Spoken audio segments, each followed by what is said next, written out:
everyone, Christina here. Welcome to day 9 of the holiday card series for 2015. Today I'm going to be using the Ready Set Snow stamp set from Lawn Fawn, as well as the Ready Set Snow shaker add-on die set. I'm going to be creating a shaker card today. So I'm starting out by stamping the snow globe image. I'm stamping it in archival jet black ink, and I'm stamping it onto a piece of cardstock that is 4 1/4 by 4 1/4. This is some Neenah Solar White cardstock, and this is the 80-pound version, so it's not the super thick one. So I just stamped the snow globe, and then I stamped the Merry Christmas little plate that goes on the very bottom of the snow globe. You actually have two options. You have one that says Let It Snow and one that says Merry Christmas. I think it says Let It Snow. So now I'm going to take that other die set, and I'm going to use this piece that is meant to cut out the inside of the snow globe, as well as give you a bunch of little shaker bits for the inside. So I'm running that through my Big Shot machine, and it just cuts out perfectly that inside frame area. So I have a nice window for my shaker card. And then I'm going to take that other piece that has all the little bits in it, and they're still inside the cardstock, so I'm going to set that aside and I'll use that later. Now I have an additional piece of cardstock. This is some more Neenah Solar White cardstock. This is cut to 3 3/4 by 3 3/4. This is going to be the area inside the shaker. And because I want to make sure that everything lines up perfectly as I'm working on this, I'm going to do some kind of prep work and adding some guidelines with a pencil. So I'm tracing that square on the back of my shaker frame, and then I'm adding 2 arrows, one on the new backing piece and one on the frame. And that makes it so that as I keep working, I always have those arrows lined up and I won't accidentally put this together in the wrong way. So I also trace the inside of that snow globe onto the front of the backing piece. So then I have an idea of the space that I can fill. Stamping the 2 snowmen from the stamp set, also in archival ink, and I stamped them again on some masking paper off to the side, you'll see there.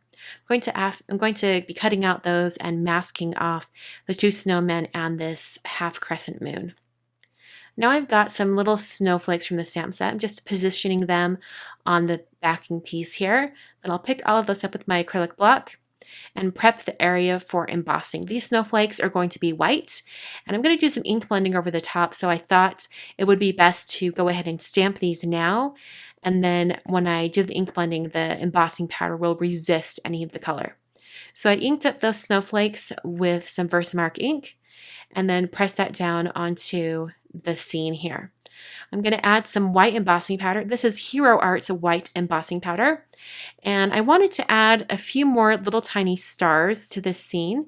So before I heat set this, and just so I could see where the snowflakes were, they were just the powder, I stamped a few more of those stars, added some embossing powder, and then used my heat tool to melt it completely until that embossing powder was nice and smooth. To complete the scene, I wanted to add a snowbank behind these 2 snowmen, and I'm going to do some ink blending, so I need to mask off that snowbank. Took a bit of that masking paper that I've been using to stamp the snowmen on, and I just cut a little curved line. I'm just going to put this over the very bottom of these snowmen, and then as I add the ink blending, it will preserve that white cardstock underneath, and it will look like they're standing on a white snowbank. So I cut out those snowmen masking images and put those over the top, and now I'm going to do some ink blending. I put down my craft sheet just because I find it a little bit easier to blend onto the paper when you're starting on the craft sheet. And I also erased that pencil line along the top portion so that it wouldn't get trapped by the ink. Starting out with Victorian Velvet, and I'm using a mini ink blending sponge or blending tool to bring in some of that color from the very bottom. I'm blending with circles and nice even strokes, but really I just want to get a little bit of that pinkish purple color onto the cardstock. So after I had all of that Victorian Velvet, I went in with Wilted Violet. This is one of the new Distress ink colors. I'd never used it before until today, and it's absolutely beautiful. It's the most vibrant purple. It's just gorgeous. So I wanted to test how that looked, and then I brought in some Chipped Sapphire. This is going to darken up that purple, and you'll be amazed. When you layer these 2 colors together, it's the most vibrant, glowing, dark, indigo violet. It's so pretty. I just love the combination of those colors. So after I had everything all blended in, it was time to reveal what was under the masking paper. So I'm going to take my scissors just to get that corner of the masking paper and then start peeling up, and it'll take those snowman masks up with it as well. You can see how that masking paper worked really, really well. I'm going to take off the moon masking too. I'm going to be coloring everything with colored pencils. So I'm using my Prismacolor colored pencils today, and I'm going to speed up the video, but I'll walk you through what I'm doing just because it's not too detailed, but I did want to speed it up because it took a little bit of time. So I took a light aqua color and added some shading onto the snowman and then smoothed that out with the white color. I just wanted to add a little bit of shading so it had the indication that it was snow. Then I colored the carrots on their noses and also the scarf of the snowman on the left. And I just added some darker pink lines to indicate a little bit of texture on the scarf. I then added some dots to the other scarf on this other snowman and then a fun green hat. And I'm going to go back over to the earmuffs on the other snowman and color that in with some purple and a little bit of darker blue. And then I'll bring in some yellow on that moon. I also wanted to add a little bit of that blue shade underneath the snowman, so I did add a shading there. As far as the snow globe piece is, I spent quite a bit of time adding layers and layers of brown shades onto the bottom portion. I thought it'd look nice to make it look like a wood base on this snow globe. And then I brought in some yellow onto the Merry Christmas piece. And my initial thought is that I would make it look like it was a gold metal plate, but I couldn't get the coloring down quite right. So it didn't really look like a yellow plate, but it looks a little bit more like a aged photo with a little bit of color fading. It turned out okay. It wasn't entirely what I was aiming for, but I think it turned out great. So that is all of the coloring. I did add a little bit of shadow underneath the snow globe, but other than that, that was all of the coloring. Super simple, nothing too technical. Then as far as adhering the snow globe shaker all together, I added some adhesive around the outside of that window. This is on the other side. And then I took some acetate or window sheet and placed that over the top. This is going to give me a nice clear window for the front of my shaker card. So I'll just press that down really well. Then I doubled up my foam adhesive and cut it into little strips so that I could add it all the way around this shaker area. I'm basically building a nice barrier around the shape because it's going to contain all of the shaker bits. So I want to make sure that all of those gaps are filled in and that there aren't any big huge gaps where sequins or little pieces of paper could slip out of the shaker area.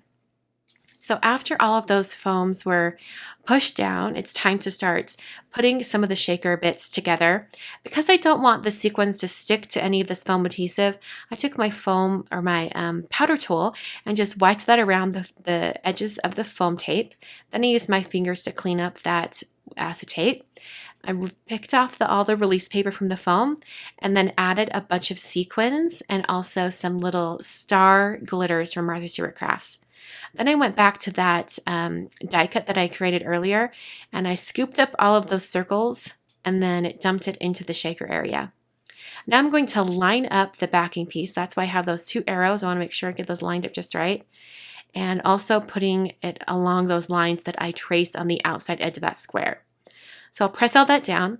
Now at this point, I probably should have put some foam squares on those areas around the shaker area, right, shaker card, but I totally forgot. So I'll go ahead and add those after I put it on the card base. Speaking of the card base, I'm using some Dove Gray cardstock from W+9. This is a really gorgeous, pale, warm gray color. It's really, really pretty. It's just barely a little bit more color than white, and it's kind of what I wanted on this card because it's very simple, very clean and white around that shaker area. Now here's where that foam comes in that I was talking about.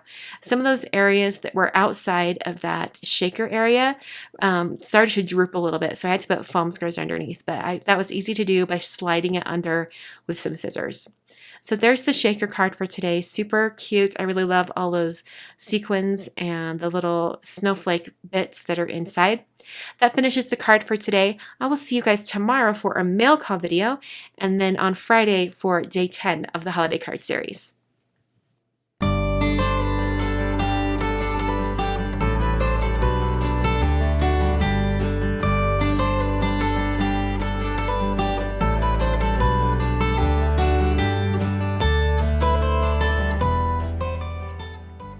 Thanks so much for watching today's video. If you'd like some more holiday card inspiration, you can click on any of those images that are on screen right now.